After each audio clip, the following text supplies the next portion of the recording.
Nous sommes en 50 avant Jésus-Christ.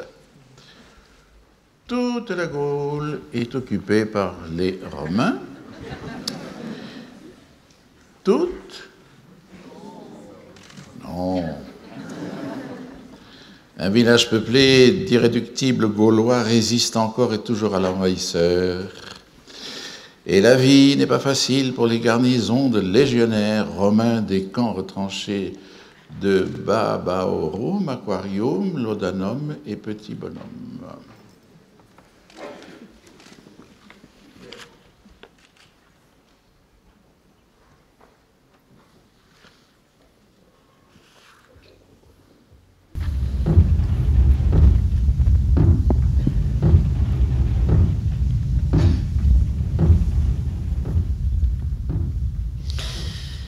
Notre ami se retourne pour un dernier signe d'adieu auquel toute l'armée répond par une formidable ovation.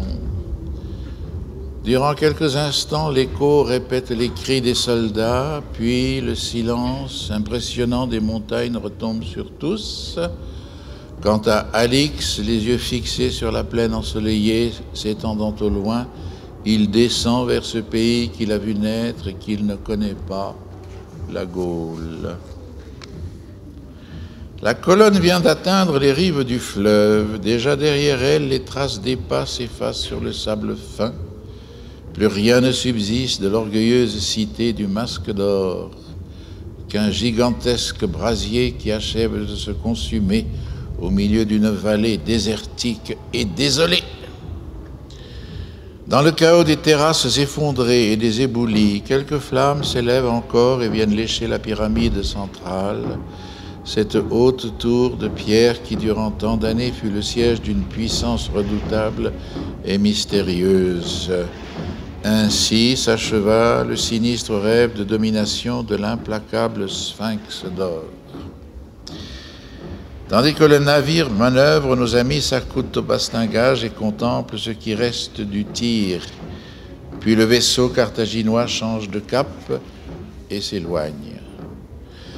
Alors, dans un soubresaut suprême, la proue de l'épave se dresse une dernière fois vers le ciel avant de s'abîmer définitivement et d'emporter avec elle les ultimes vestiges des extraordinaires créations scientifiques à l'aide desquelles l'orgueilleuse île maudite rêvait d'asservir le monde.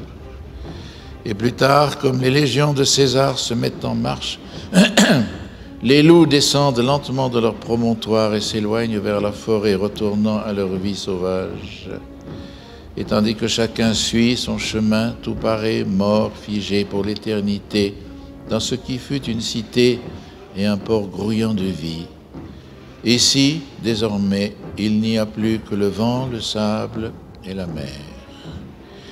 Et quand le soir tombe sur le fleuve, les innombrables bateliers qui s'affairent jusqu'aux dernières lueurs du jour sont loin de se douter que les jeunes gens qui rament en silence reviennent d'un monde qui n'existe plus.